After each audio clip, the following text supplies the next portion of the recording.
that saved people of God. Who's taking that car, Ruth? Oh, Heavenly Father, Who's taking that car? we come before you this morning knowing that you're the good God. You are always there because you are our refuge. You are our fortress.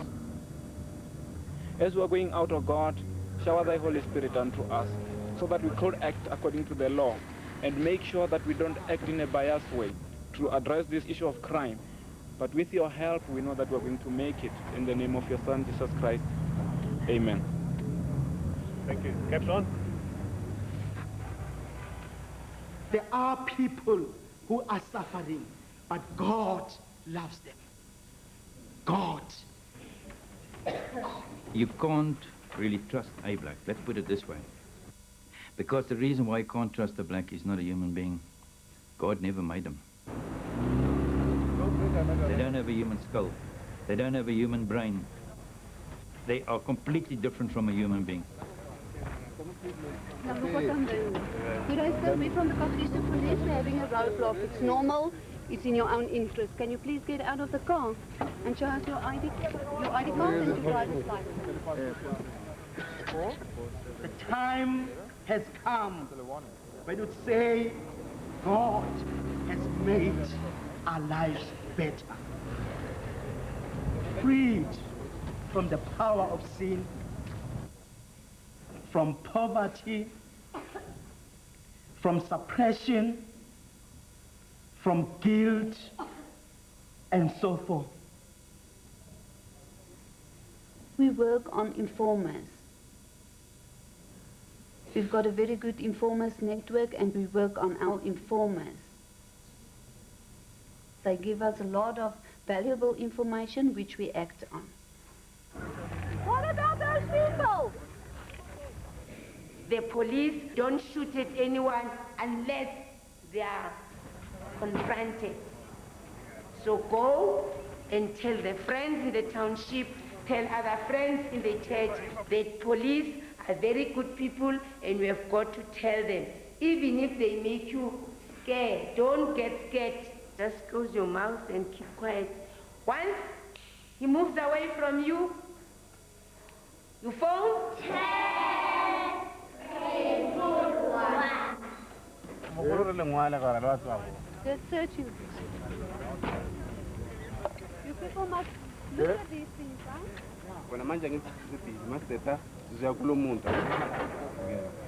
Whenever a person comes to give information, they start recruiting that person as an informer. And then they open a file on that person with specific instructions that they have to adhere to. And whenever an informer gives information, then they can claim a specific amount of money for the information that he or she has given to the police. There is millions and millions of blacks coming in from all over Africa. They steal and they kill and they murder.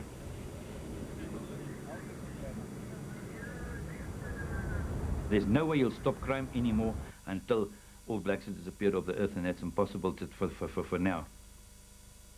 Even a blind man can see the way things are going in this country. I'd never see a black person. I can remember the first black man ever walking up my road. I remember his name. His name was Eugene Savage.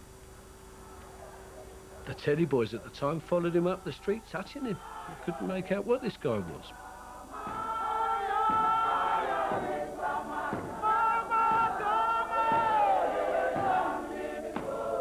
In England, I felt as though black people were being pushed down my throat. Laws, you know, you will do this. If you do that, you'll be locked up, you see. I've got no problems with these people, but I seem to get bugged about this. Shoving down my throat all the time. Love your black neighbour, love this, love... I love everybody, but I want to love when I love them. I don't want people telling me to love you or anybody else.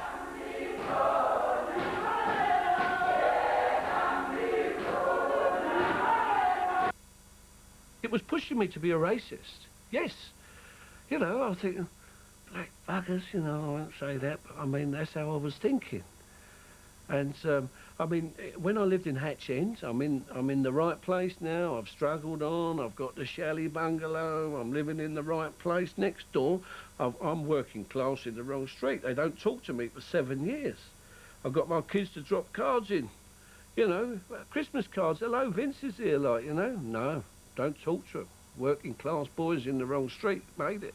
Next door, middle class, got 2 black adopted children doing the right thing. The only house they could come into and have food was in our house. The rest of the street would never in.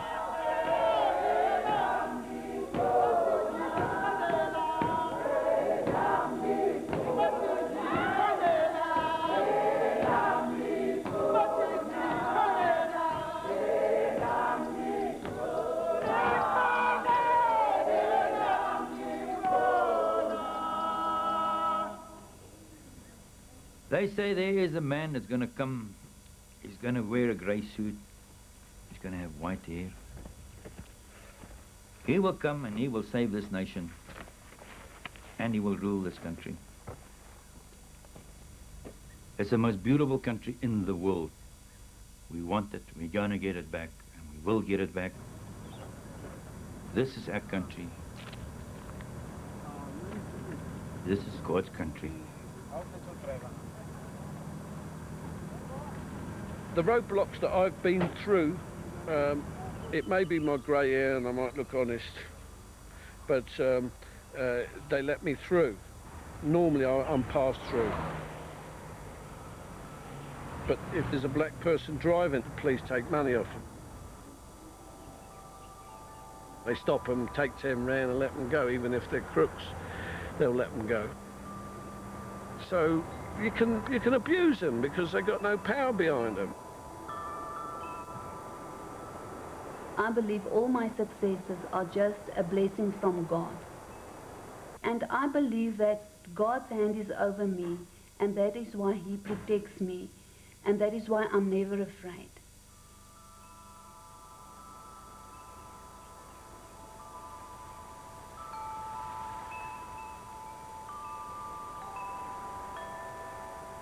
Yes, I like England.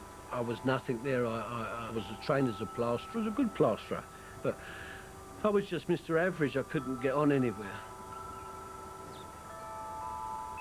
I think once you've got a taste of this place, you know, you're not really going to give it up so easy. We'll have a cup of tea later, all right? Africa's really something else. It's really fantastic.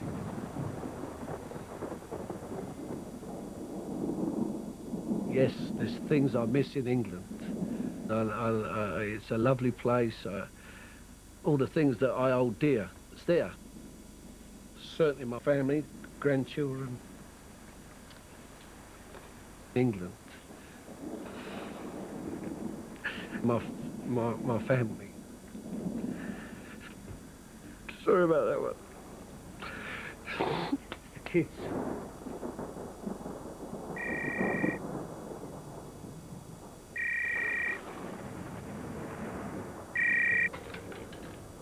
Okay, hi, I'm ready.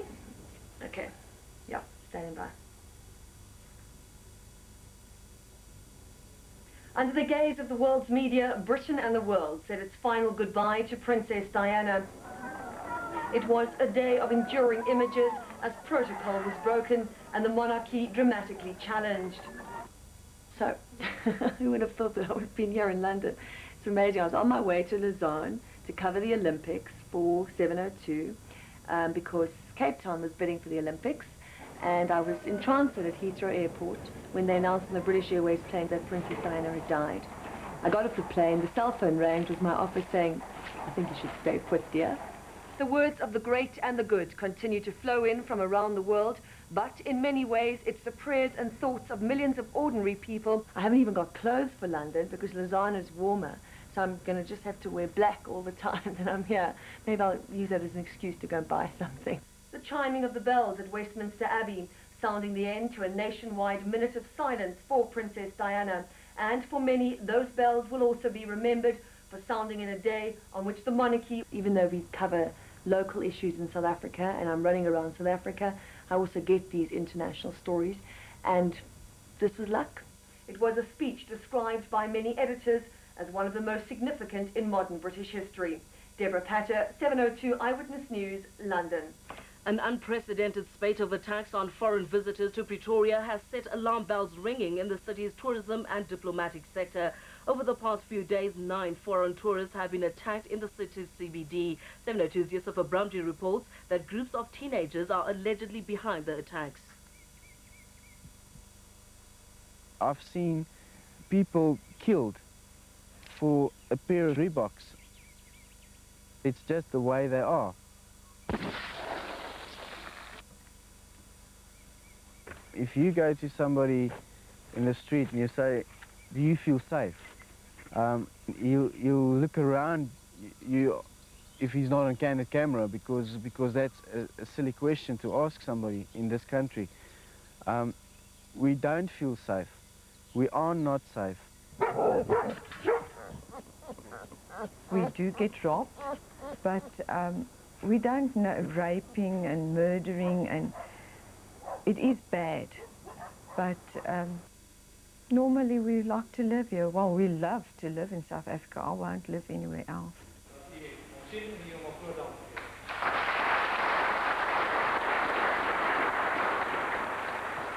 We are Afrikaners, and actually we like to call ourselves South Africans.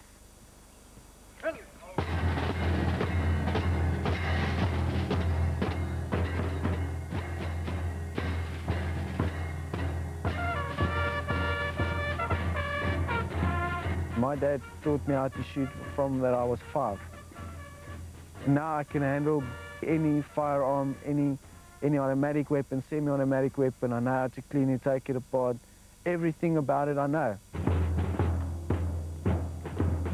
I wish my children would have been brought up in that you don't need a gun to express yourself. I mean, but now I must walk around with my gun, and he's going to tell me one day, Daddy, what is that? And then I must teach him how to use this thing if he's 6 years old.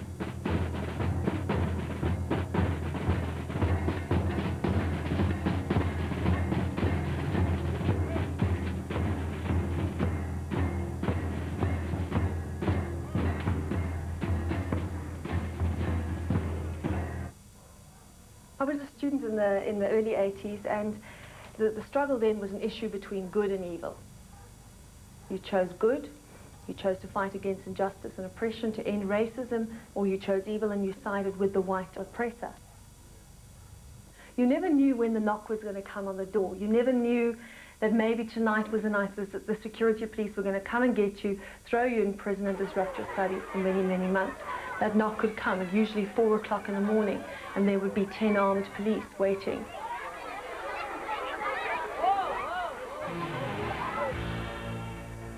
Meet Fred Witherspoon, the world's unluckiest man. Hello. No! Sorry. Fred's house was struck by lightning. I was in prison 3 times, put in solitary confinement for about 6 months, which was, I mean, I was white, so it was easier than if I'd been black, because if you were a black student, it could mean that you never came home again. And you'll understand us. ABSA Insurance Brokers.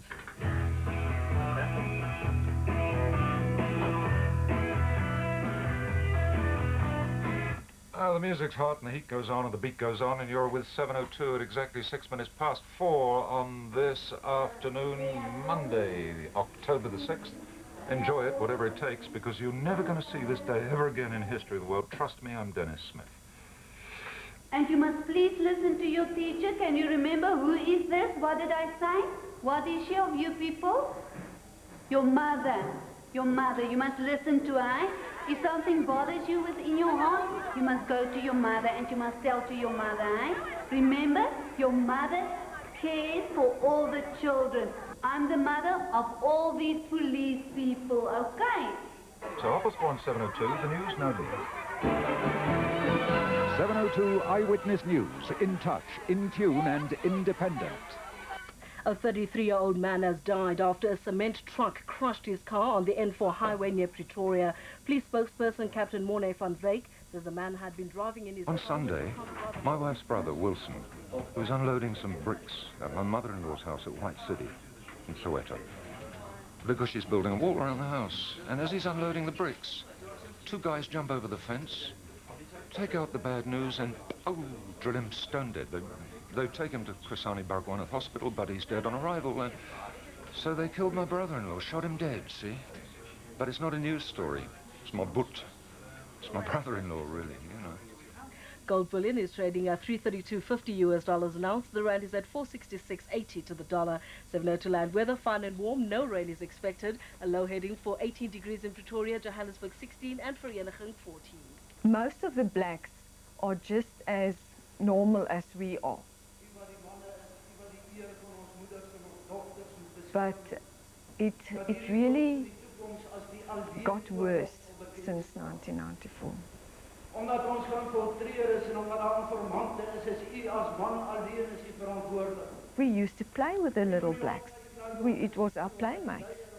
And as you grow older, you know, you just develop like it because it was normal not to mix with blacks. We are very compatible people, most Afrikaners.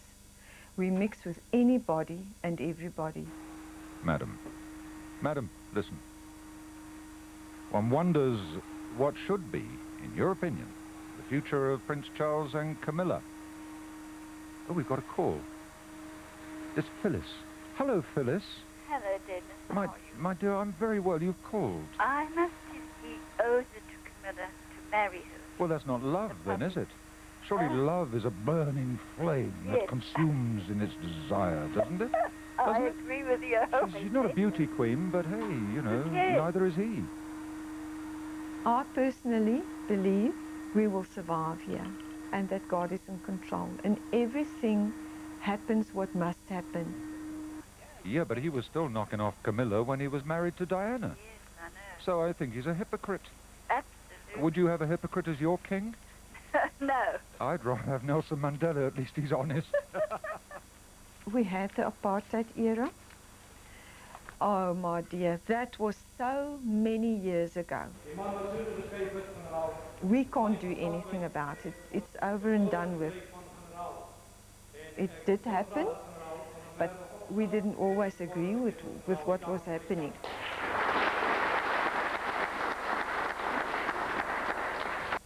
Let's face it, they were having it off while he was married and while she was alive, and now she's dead. They're suddenly stopping. Why? Worried what the neighbors will say? Isn't that a bit dishonest, hypocritical, wimpy? Huh?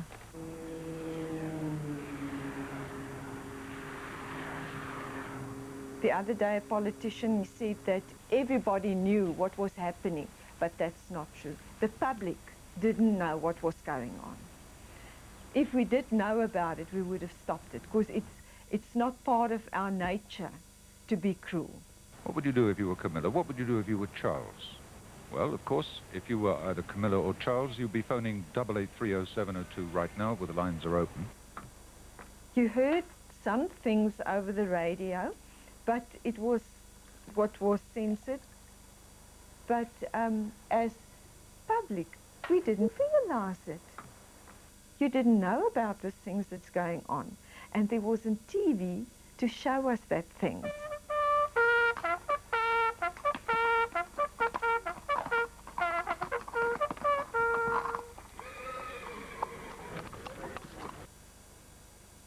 I think we are normal Afrikaners. Most Afrikaners are like we. You get the extremists, like the AWB, and I always say, if the Afrikaner is like that, I don't want to be called an Afrikaner.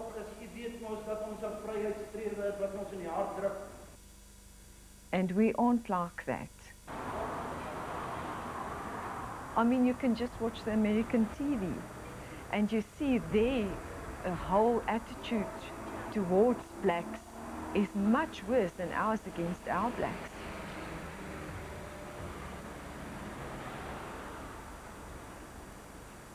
I think in South Africa there were less apartheid.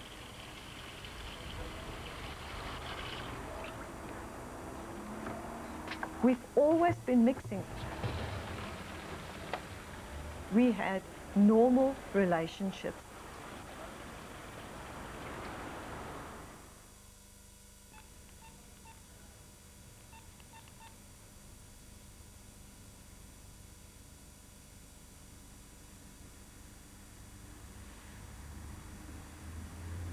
Yes, can I have your newsroom, please? There's no one in the newsroom. So what would happen if I had a major story to report? Okay, thank you, it's okay. Bye-bye. There's no one in the newsroom. I'm just having so much trouble at the moment. It really is going from bad to worse. I have no privacy. I can't drive my car anymore. And now I've got state bodyguards because I'm considered to be under serious security threat. Hi, can I speak to Christopher Mark, please? I briefed Mandela the other day, and they then looked into it. They spoke to their military intelligence, and apparently there's, you know, I have to be careful. I'm a marked woman.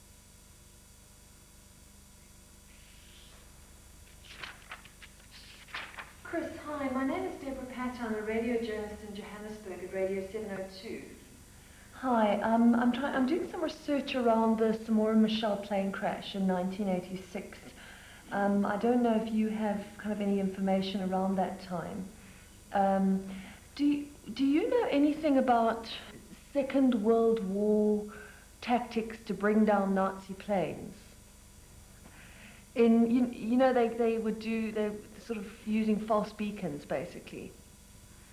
This evening, first pictures of the crash scene were released by state-controlled television. Indications were that the aircraft hit the ground about a mile inside South Africa, skidded across an open area, and then disintegrated.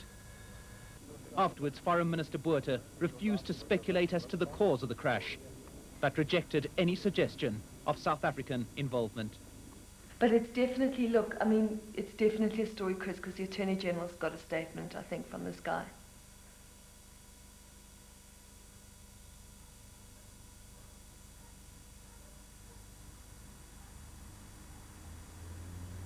I can handle any firearm, any automatic weapon, semi-automatic weapon. I know how to clean it, take it apart. Everything about it I know. Gatling guns I know. I know how to travel. Travel under siege, basically. You learn how to do camouflage. You learn how to do war tactics, and there's not a war on. You know how they used to kind of plant stories on Afrikaans journalists, the government, and basically they'd, you know, give them information that they wanted leaked in the press. And he had some information, and he dug a little bit too deep and found out things that he wasn't supposed to.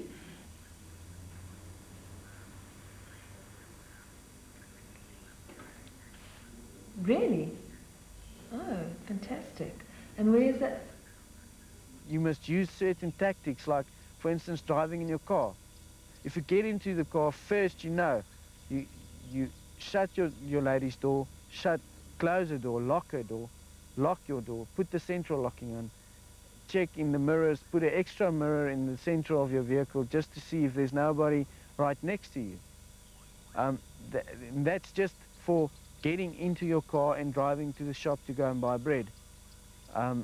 If in the shop, if you come in, you learn surveillance. Is there a robbery going on at this stage? Is there anybody in the shop that is a potential robber? Is the people walking around you with trolleys carrying guns? Because you don't know what's going to happen next. That's just a little bit of surveillance. And that's while you're buying this bread. Then you're going home. You do the same thing all over again when you get into the car. If you got home, you have to have this surveillance of your yard. Who's been here? Is there anybody inside the yard? Is my doors locks all right still? Because we, in our country, lock our houses with security gates, extra thick security gates, and it's iron doors, and they open it by crowbar. If anybody wants to live in a country like that, I don't know. We're free as democracy, and we're so free that freely of speech and all that, but you can't live free.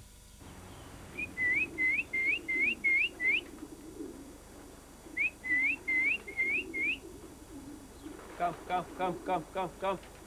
You go 5 years back, the rand was worth something. It wasn't worth much, but it was worth something. Come. Now the rand is worth nothing. Our gold is basically worth nothing. There's not a big future for this country. Come. The white South Africans have not had to pay one penalty for changes in our country. They have caused untold oppression, and now it's easy for South Africans. They can go abroad with a clean conscience. We've got a great president, the world loves him, and now they've got a passport that's acceptable. And you can drink our wines and eat our fruit and all that sort of thing. But at the same time, Mozambique has a right to know. They have a right to have history corrected. They have a right to know whether or not South Africa murdered their president. Now, John Robbie on 702, South Africa's most interesting radio station. He said modestly, it's 10 minutes past 7. Good morning, nice to be back. That Dumisa Nzabenza story is incredible, isn't it? We spoke to him a little bit earlier. I said, did you drive the car? He said no. Who do you know? I mean, who do you believe in this blooming country? We've had the Samora Machel crash. We're going to talk to Deborah a little bit about what's coming out of that investigation. We've had Alan Bussack, we've had Vota Basson, we've had Mzwaki and Mbuli, the people's thief. I mean, who do you believe in this country? This is the real life, man. This is where we're really going for it now. We're enjoying ourselves. Miles of open beach, loads of ocean, just a few of us on it. Don't tell anyone. Off you go.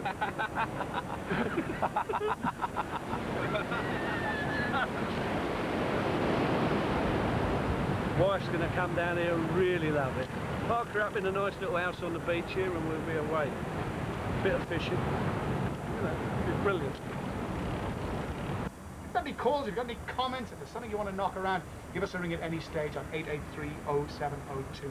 Deborah Patter, as I say, we'll chat to her later on and find out how she feels investigating this story. What has she been up to? Who has she spoken to? Why is she so determined to get to the bottom of this issue? When many people are saying it was part of the old South Africa, why not let sleeping dogs lie or sleeping presidents lie? Well, we're at the stage now where everything has to go to the lawyers, so that's what I'm working on at the moment. Without a doubt, yeah, at least I've got to give him a chance to respond. I mean, even if he says he doesn't want to respond and that he as the judge can't talk, I mean, he is seriously implicated in the piece. Okay, cheers. That was Dr. David Klatzer. He's a forensic consultant, a scientist, a doctor. This country, in the days of apartheid, functioned primarily by sowing disinformation. We had a government consisting almost entirely of liars.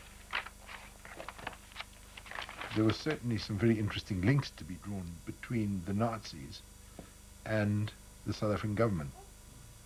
You could believe nothing that was broadcast by the state-owned media, the SABC. Joseph Goebbels was alive and well and living in Auckland Park.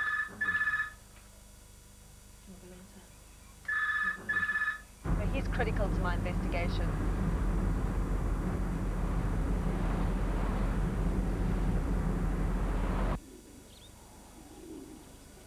The Afrikaner is basically a very straightforward person.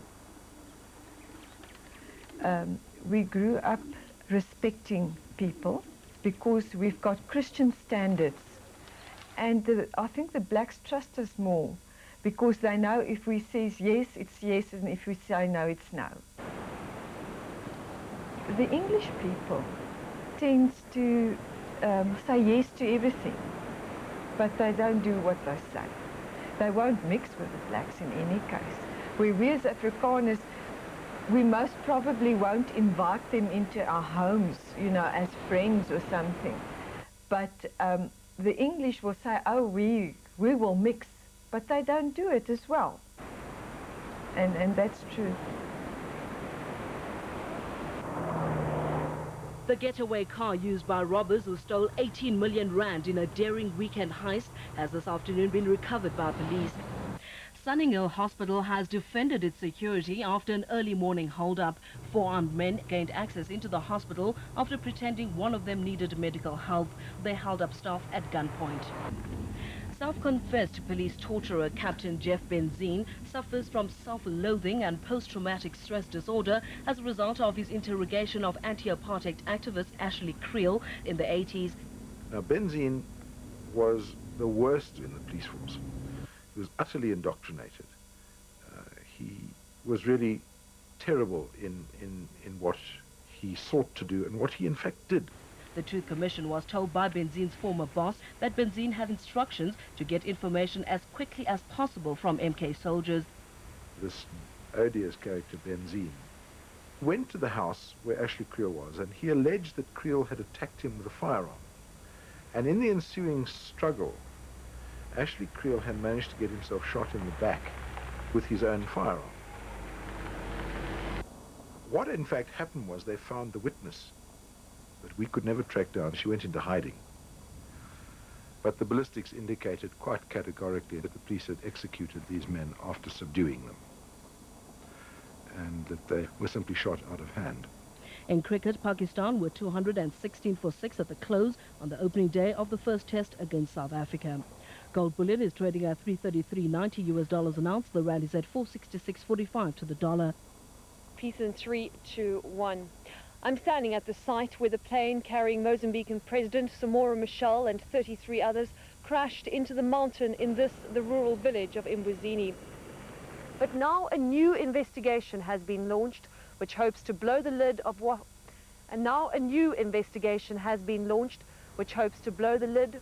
one of the greatest unsolved mysteries of the apartheid era.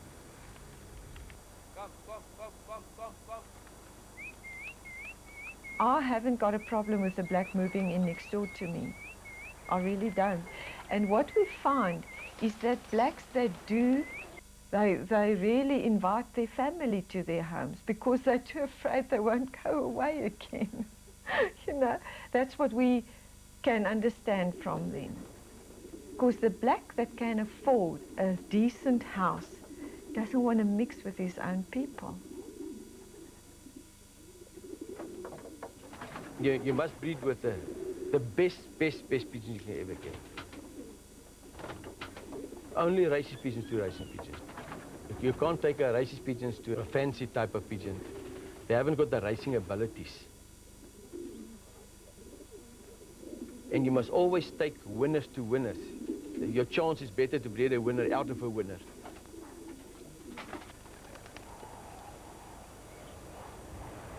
I especially make all my pigeons according to the eyes. The eye is a window of the soul.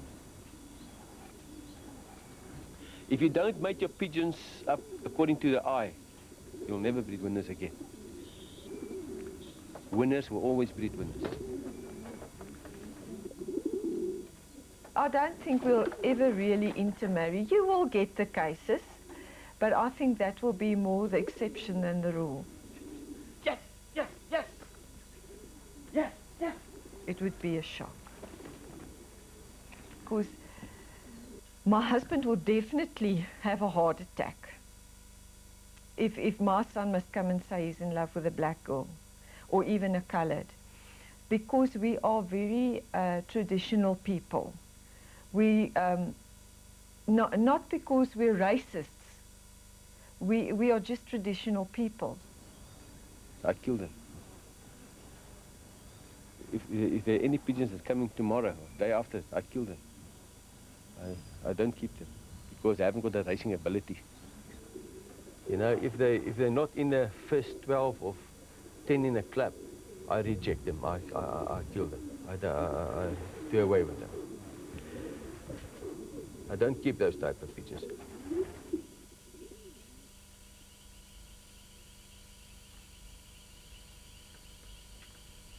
I'm not sure how much I proved today because I think that it was more colour. It was more a sense of where the crash actually happened in this mountainous, rocky area.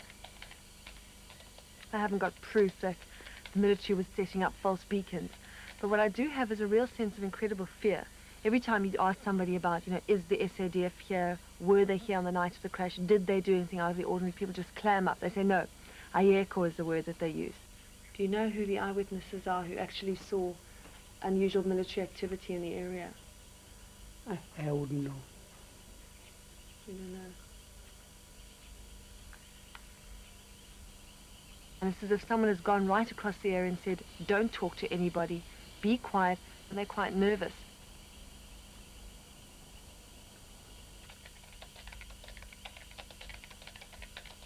All right, so what exactly have you done? Who have you spoken to and what have you come up with, Deborah? Well, we went to Mbuzini. Mbuzini is an amazing place. It's on the border between Mozambique and South Africa. It's this hilly little mountainous rural village.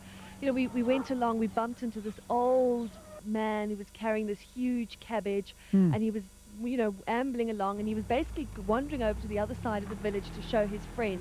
And we then literally went knocking on people's doors, trying to find out if people had seen anything strange in the area at that time. So show us where the plane crashed. Where? Where? Lapha. Oh, lapha. Aningayikofika. Sibekho. Lapha. That place.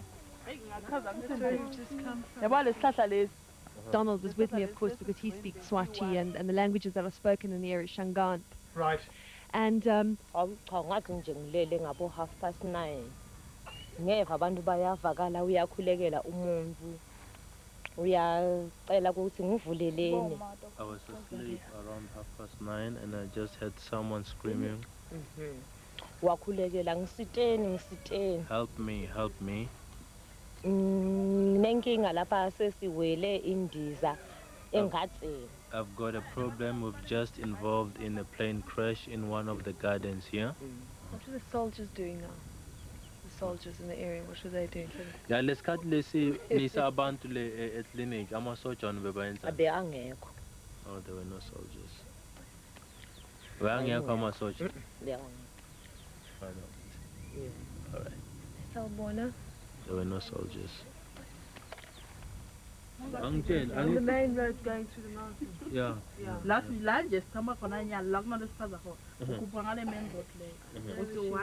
There were 9 survivors from the crash. One of them came running down from the hill, banged on her door asking for help. She dispatched her employees to assist. And one of those employees was a man, we'll just call him Mike. He doesn't want to reveal his full name.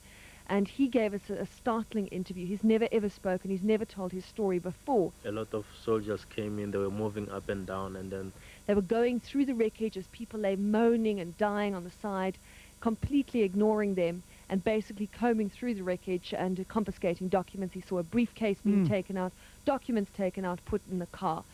He then knew that he was in big trouble because he'd seen stuff that he shouldn't. The SADF came looking for him the very next day, and he hid, and they looked for him for several months and eventually gave it up. What about Pick Boerter? Now, Pick Boerter seems to have lost his marbles, or seems to have spent his life permanently on the road to Damascus at the moment. And wonderful, wonderful, wonderful. Have you spoken to Pick Boerter? He was on the scene straight away. He was obviously one of the most powerful men in South Africa at the time. Right, absolutely. No, I'm still trying to get hold of Pick Boerter. He hasn't been that easy to get hold of. Well, I'm very much tied up, you know. Okay. When, for every single day, I mean, that doesn't have to be today, but another day, tomorrow. I'm very much tied up. Mm-hmm. Even the weekends.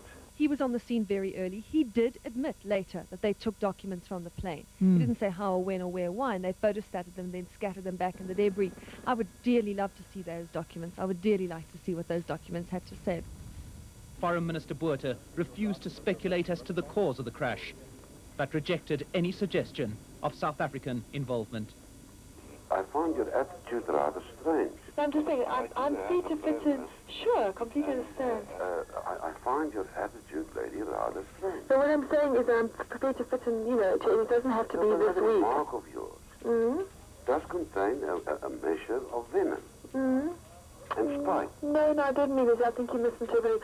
Because you're saying you're going to be very tied up. I mean, I'm prepared to come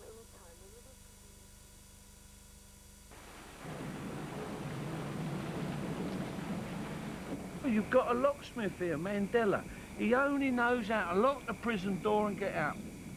How can you expect a man that's been in prison all these years to come out and be a Prime Minister of this country? How long you been Prime? Where you been? I've been in jail for 28. He knows how to undo doors and so, but he doesn't know how to run a country. What you do is, you've got to get the right people for the job. Once you've organised that, like how we are, with the people that we work with, the black people are beautiful. What's his name? Eddie said that he's got a Pretoria job. Maybe you can take your small problem and give it to Eddie. Yes, the problem is taking to Pretoria, the one for Fernando. You've sorted it? You give him the job cut? He knows the job. He knows the job, right, okay. So, Fernando, you know you've got a lightweight screed to put on this morning. Yeah. Make sure you get the right product. Yeah? Okay. All right. See? We've got a few men out there spare that always walk in here. There's a couple of guys who will be sitting down there on the wall waiting, hoping that they're going to get a job. They'll tell you that if you say you need a brain surgeon, you're going to have a brain surgeon. But normally you just say a painter or a decorator, yes, I can paint. Yes, I can build a wall. No, they can't. Mose, here you are again. Let's discuss with Raymond. What's Raymond saying then? Come on, Raymond, talk to us. You can't choose what kind of an employer employs you. You just grab, and you can't even debate the salary you want to earn. Whatever you get, you just take.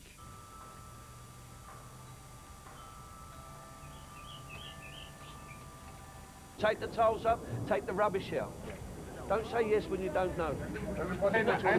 Go and put your name in the book.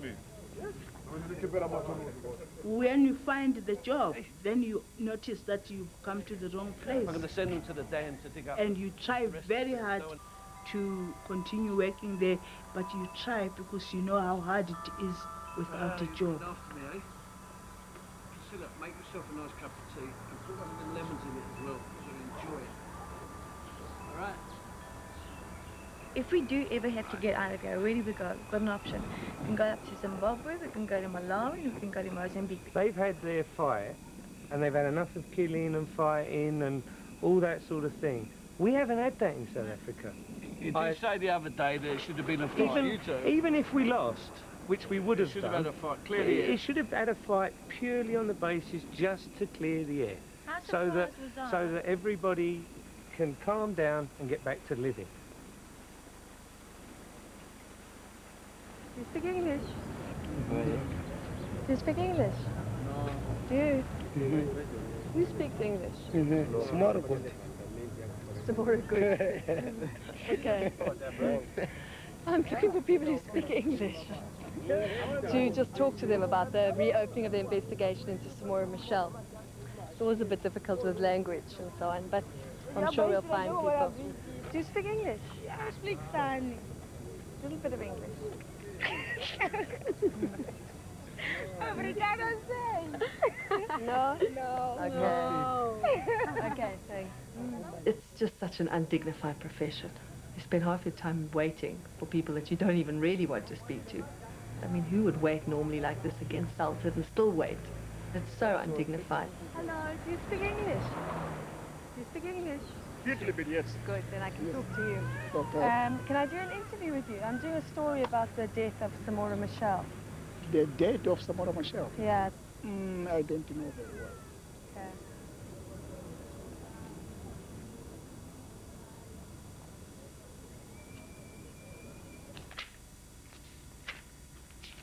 It's a complete opposite to South Africa. You could go and visit prisons. I want to go and see a spy who's in prison, a military intelligence spy who's in a Mozambican jail and would probably be very keen to make some kind of deal so he could get back to South Africa. He's in a prison with 26 people. There's a toilet in the middle, he has to do it in front of everyone. He's in prison for spying on the Mozambican government. Oh, okay. You do have a number for him, or is this wrong completely? And he's got information about the murder of Olaf Palmer, about the Samora Machel crash, and various other murders. If you don't mind me asking, who's in charge of prisons here? Yeah. The Minister of Justice. Okay. So one would have to speak to him. And maybe we can do some kind of deal where if he gives us something, we can advertise and put his plight in the media and help the story along at the same time, and that's the joys of this job, is you've got to mix with all these strange and weird and wonderful people and go where all the sin is, so you can get your story.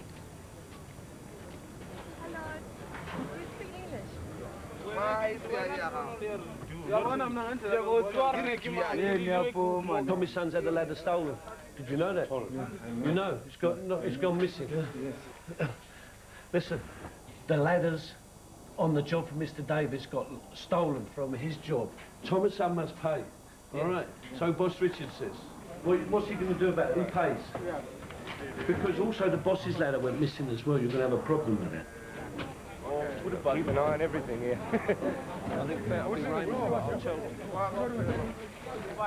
Some of them are legal, so some of them are, but some of them ain't. They come quite regularly looking for jobs. Sometimes we have the police raid here in the mornings and catch them and take them away. And they pay money sometimes to get out. And they're back within a few days. Like. A lot of black people, they want the job, but they don't want to do the work. And I'm really afraid for our economy because of that. Let's go. You're going with Morris. Be careful because his driving's not very good. There's a lot of black people, that's wonderful, but they just don't understand. And at the end, the white person is doing the work. We've created work, Richard. We've created a whole industry here, all right? And I don't want to throw that away, all right? Too many people depend on us. But if there is problems, we need to we need to cover ourselves, because if me and you end up going back to the UK with nothing, then it's a lot of hard work for the last 12 years. Yeah. I mean, when you don't have a safe feeling anymore, that's when you know it's time. Maybe you start wondering, and that's what's happened to my parents. Yeah. Do you I can understand it. Yeah. That they want to see me have a child one day, or me being murdered, or anything bad happening, and that possibility is anywhere in the world, but it seems to be more so here now than ever before. And then what? Looking on the downside of life. But you have to. Yeah, you see, sometimes you have to. Don't worry about things like that. We're looking at the future. We've got a wide perspective. Yes, you have to be realistic. Yes, go on then. Very realistic. Okay. The big corporate company is worried. And if 80% of them are worried, you should be worried. And you should be thinking of not laying all your eggs in one basket. Well, Deborah, the way I see it is there's going to be no war in South Africa. There's going to be no problem. That's the way I honestly see it. You don't think you're living in a fantasy world? I don't think I'm living in a fantasy world. I think they're on a learning curve. I think that this country's going to come right. But we as running a business and a family and all that sort of thing, we've got to have a cut-off point. Now, when do I cut that off? Do I cut it off when they kill you? Yeah. Or do you cut it off when they kill me? Is that the cut-off point? Don't worry about it. Take a tip from me. Go fishing. Make the business work. Let's start a tourist business, let me tell you. Start a tourist business. There's 2 million tourists coming to South Africa before the year 2000. They haven't seen lions. They haven't seen elephants. They're going to come. When do we stop? When do you stop? I've had 8 friends so far this year killed. Whoa, 8? 8. Well, I've had 3 in the last 2 weeks. So when is the cut-off point? Do I stop the business when you're dead, or do you stop the business when I'm dead?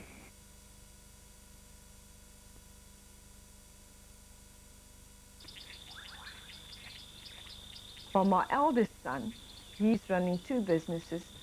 He's working for himself. He's got his own business, and him and my husband is working together in a contracting firm as well. If you don't do that, you can't survive, because things are getting expensive in South Africa. Living standards are getting expensive in South Africa.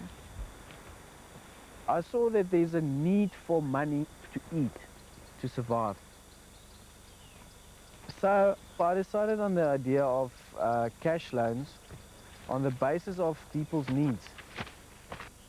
A lot of women at first asked me, listen, can't I borrow them 100 rand?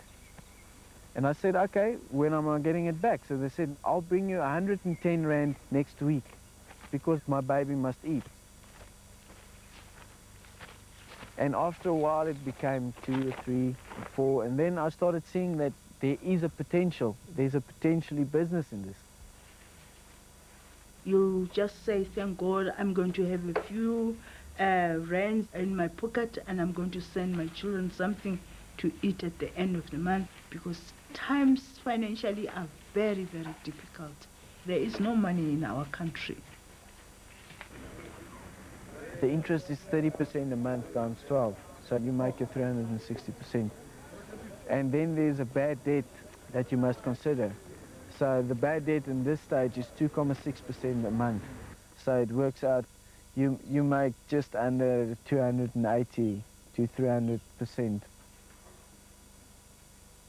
My best payers is the black people, because they need the money the most.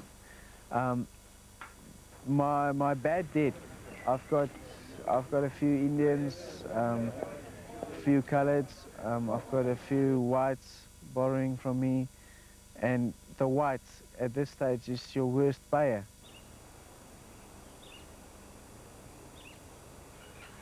It's very difficult as a domestic worker. You come from the rural areas where you left your children behind. You have come to the city, you are looking for a job. It's rather more of a place to sleep than a job, really. Now, her children lives in Transkei. She goes home twice a year. I send her home for a month or so with full pay. And her salary is quite good. So she gets 700 rands a month from me. And mostly when a black woman lives in, they get less money because they live in and they eat from the house. But I won't take her money because I just feel I can't do it to her. It's not Christian-like. I mean, she didn't ask to be in this position. You rely on that back room in the backyard. It was a humiliating room. There was nothing nice in that room. It could be a prison. England. I couldn't live there anymore. I got out. I came to here and I found myself here. And I'm enjoying this country. We've got here the plants, the trees, the insects, the things that sort of interest me. All right? We've seen shark, we've had a swim in the Indian Ocean.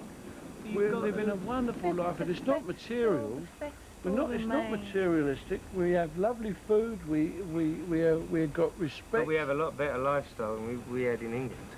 Oh. I've got nothing back in England. If I go back in England, I haven't even got a bed to sleep on. Richard the road sweeper. Richard the road sweeper, yeah.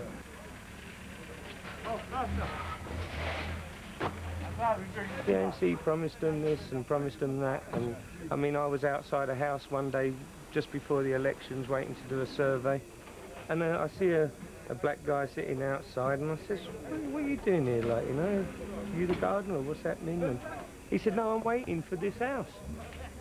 And I said, well, what do you mean waiting for it? He said, no, well, after the elections, this is my house. I said, it's not your house. You've got to work to get that house, you know? He was convinced that that was going to be his house.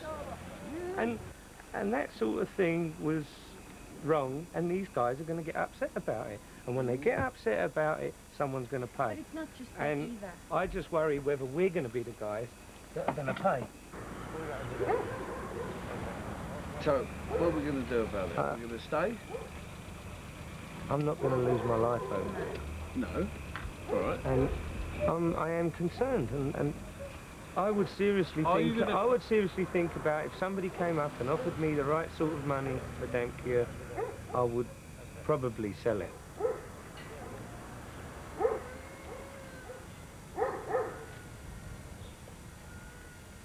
Sadly, South Africa's major concern is begging all the investors to get back. We're begging them to come back unemployment is at roughly 45%. Half of the South Africans are not working, and without any work, crime is going to be high. Let's hear some more children of domestic workers. And I want to hear from the mothers as well. Let's hear. Hi, Felicia. I'm Priscilla. I would just like to say that there is nothing so terrible as hearing someone else, younger than your mother, shouting at your mother. And I would just like to say to all the domestic children, be educated. The only revenge to abuse to our mothers who are domestic workers is success. If you are successful, your mother can be out of that job in a flash. There are lots of things that I could talk about, if I may, like rapes, like domestic workers who employers are approaching to make love to, and they do it. Then she gets more increase in her salary because the boss is sharing a bed with her, sometimes behind the madam's back and so on. You're the house executive. Yes. Johanna does as Johanna wants. When she first arrived here, I did tell her what I wanted and showed her how to do as I wanted. But now, she runs the home. When the boy reaches the age of 3, you don't know what hit you or what hit the boy. When the boy starts going to the what do you call it, creche, then you don't know what hit the boy or hit you. The situation changes. She calls you, he calls you names, he calls you things, he says you're my mother's maid. You don't know who tells the boy that, and you used to say to the boy, no, don't do this, no, don't do that. But when that boy becomes 3 and he starts going to school, that boy knows you are a maid. That boy knows that you are different from him. Sometimes I used to kiss him. He will use never to go to sleep without me kissing his cheek. But all of a sudden I couldn't touch that boy. I couldn't come near the bed. He would tell me that you are black. You are the maid. I have 5 children, and she helps with the children, or she helped with the children when they were small, let's put it that way. And I don't know, I think she's an extension of the family. One of our families. I don't like that, because we are not one of their families. If I'm one of the family as a worker, can you please handle us like human beings, not maybe like slaves as we are doing now? I call the young lady who works for me my sister, and some people say, don't say that because you're not going to treat her like your sister. But I really have difficulty as a black person saying I have a maid. Or maybe handle us like your dogs, because really a dog can have most of things. Nee, my kind, jy kan niks doen daaromtrent nie. Wees nou maar net kalm. Okay, bye. They just stole my son's purse at the bank, right in front of the auto teller. All his cards, his ID book, everything inside. And the black that was behind him says he doesn't have it. It must have been the black that was standing behind him. And he says no, he doesn't have it. Now what can you do? You can't prove that he took it. They are so quick that he most probably bumped it out. They rob the people terribly at the auto banks. There is millions and millions of blacks. They steal and they kill and they murder because they got no feeling for nobody. And they hate any white.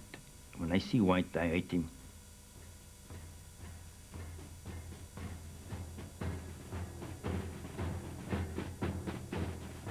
We got no chance against the masses, but God is the only one with the might. With one finger, he can wipe them all out.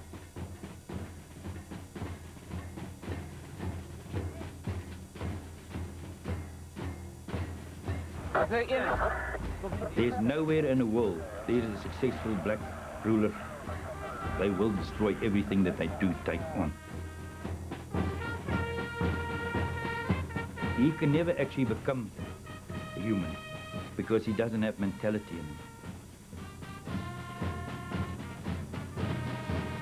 There is no future for the new South Africa.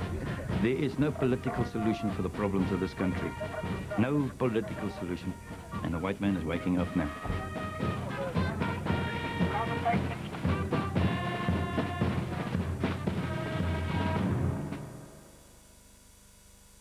Part 2 of White Lives can be seen tomorrow night at 9 o'clock.